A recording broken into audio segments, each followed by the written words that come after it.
Keep living the adventure. Axis of Awesome. What is up, adventurers? Welcome to another Reviews Day. I have a pretty cool figure for you guys today. Crystar, the Crystal Warrior. Iconic character from the early 1980s. Excuse me. In fact, 1982-83 was a great year for toys. We not only got Masters of the Universe and G.I. Joe, a Real American Hero, but we would also get Crystar. So Crystar is a weird story because it was created as a property by Marvel Comics with the intention of a vehicle to sell toys. So the toys actually came out a year before the comic miniseries came out. But a lot of people get it mixed up that Crystar was the action figure and Marvel Comics created the comic based on the figure, but that's not the case. Marvel Comics actually created and still holds the rights to Crystar, and that's why it's part of the Marvel Legends line. It actually even was, his character is even featured in one of the, I believe, Marvel Universe issues, where they cover basically all the characters of the Marvel Universe. So Crystar is a Marvel Comics property, and one of the better figures, I think, of the early 1980s. I loved Crystar when it first came out. I had most of the figures. I didn't have any of the play sets, but I absolutely loved this guy. He was a nice supplement to me playing with Masters of the Universe. In fact, I first found Crystar at a small dime store we used to have up on our square in my town. It was called Index, and I went up there one day, and they always have really cool toys. Back in the old days, you know, mom and pop shops would carry all the toys. And I saw him on the shelf next to the Sergeant Rock figures, because they would always put all the Remco figures together, and I instantly fell in love with the cool translucent body and all of his characters, especially Warbo, the green emerald figure. Loved him, and just really liked that line. Unfortunately, I don't have any of my Crystar figures anymore because my mom and dad got rid of them in a garage sale back in the early 90s, but I have a lot of fond memories of this character. So, of course, Marvel Legends and all their scumbaggery decided to bring back the figure as, in my opinion, a money grab to get fools like me who are nostalgic to buy them. Of course, I fell for it, and I bought this guy, and I don't regret it. I think he's a cool figure, and I like having the nostalgic stuff to add to my collection and tell my son stories about when I was a kid. So here's the Crystar art. This is really reminiscent of the old Crystar figure card art that they had back in the early 80s. And this is a Build-A-Figure from Marvel Legends, but I don't really care about that, so I won't even talk about any of that. But on the back, it has the nice bio. Crystar, Prince of Crystalline, leads an elite team of crystal warriors against the threat of chaos. Crystar, Prince de Crystalline. No, I guess that's the, I'm starting to read the, the foreign stuff. I'm like, I don't know what that means. Anyways, so that's the nice little bio of the character. It had a really cool story. I think it was like a 12 or 14 issue miniseries. But, of course, the packaging's nice, reminiscent of your Marvel Legends. Marvel, of course, or Hasbro has gone away from the woke or eco-friendly packaging, whatever you want to call it, and back to the blister card stuff, which is cool. I don't mind that. I think it's better. I think it's nice to see the actual figure proper in hand. So we'll go ahead and pause the video, pull this guy out of the package, and take a closer look at this Marvel Legends Crystar figure. All right, guys, welcome back. So as I always do, here's an overhead view of the figure proper in his plastic casing. You can see here, really cool detail.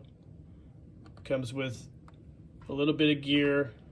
Again, the original Crystar figure only came with a sword and a shield and a removable helmet. Of course, he didn't have accessories like extra hands. So this comes with about the same items as your original Crystar would come with. So we'll pause the video and pull this guy out, take a closer look at him. All right, welcome back, guys. So here is the figure out of his plastic casing, ready for battle. Now, a few things about this guy. He comes with 4 different hands. He comes with 2 gripping hands, right and left, and 1 fist, and then 1, I call it the slap hand or whatever, the open hand here. You can see here. Now, The hands pop out really easily, which I do appreciate that. He comes with his crystal shield, just a clear translucent shield, and he comes with his crystal sword, which is similar to that of his body. Now the shield is not made from the same material as his body and sword, so that's a little bit odd. I'm not sure what that's all about. The shield feels a little like underdone, I guess, if you will, like it's like an afterthought. The hands look really well made. They're actually cast out of the red material that his boots and other portions are made from. The sword is a little bit flexible, which is good. I like the way it looks. It looks very similar to the original Crystar sword. The body is really nice as well. It's just a really cool translucent blue, icy blue material. Nice face sculpt. One thing that I find odd about this figure is that the helmet doesn't come off. Now, the original Crystar, the helmet was removable, and that was what made him really cool because he had a lot of different removable accessories, but this one does not have that. And I'm not sure why Hasbro didn't go that way. It seems like that was a little bit of a mistake on their part. If you're going to make a figure like the old one, you might as well just make him exactly like that. But they didn't, so no harm, no foul. I'm not going to worry about it too much. I'm not actually playing with this guy, so he is what he is. He looks a lot like the old Crystar. He's a really cool 1/12 scale version of that original figure, which I believe was only 3 3/4 inches tall, with Warbone being a little smaller. And the cool thing about that old line was there were so many different figures, different heights, and they were all really, really cool looking, and they had a lot of cool accessories, and it was really fun to play with all those figures when I was a kid. So this is a nice callback to a time when I was really young, back in the early 80s, and had a lot of really cool action figures. Even though I never had the whole line of all those figures I played with, I had a few of the characters that I was really fond of. And one was absolutely Crystar. I used to take my Crystar on trips out of town, just sit there and play with him in the back of our car, and just have adventures in my head. So it's not a bad figure, to be honest with you. The problem is it's too much money for what you get. It should have been a lot less, probably around $15 for this figure, I think, in my opinion. I think I paid 25 and then shipping, which is a killer nowadays. For what you get, it's not that great of a bargain. And you know, the other interesting thing that's annoying about this particular figure is when they announced it earlier, or they announced it last year, I believe, at Toy Fair or PulseCon, I can't remember which. But the guy who was on the design team, everybody's like, wow, we're going to get more figures. I think maybe Pixel Dan or somebody asked him. And he's like, well, it just depends how this one sells, which is such a scumbag thing to say. You know, you're basically holding people hostage by saying, well, if you guys buy this one out, we might make some others, and then we'll double charge you for those. You know, it's fucking annoying, man. The toy industry is just annoying. There's so many scumbags in all these industries nowadays. It's just so disheartening. It doesn't take away from the fact that this figure is pretty cool, and I do like it quite a bit. So it'd be cool to add him to my Pantheon of Heroes at my desk. And if I can find one of these on clearance, I'll probably maybe grab one for my son. He may or may not like this guy, who knows.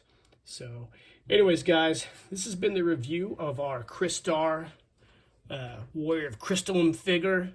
Hope you guys enjoyed the video. Let me know in the comments if you had Crystar when you were a kid, or if you even remember the line. A lot of people don't. You know, Remco was one of those toy companies that made a lot of different properties back in the 1980s. I mean, not to go off on a tangent, but they made Sergeant Rock, they made Warlord, AWA, NWA Wrestling, Crystar. They made a lot of other fantasy characters in the same body style as Masters of the Universe. I even believe that Mattel sued them for like copyright infringement or something, or trademark, copying the body style of He-Man, but Mattel lost.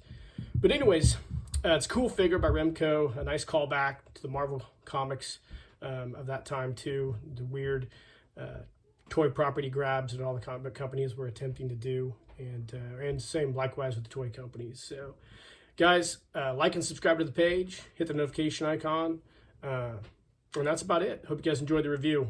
And in the meantime, guys, keep living the adventure, and cheers.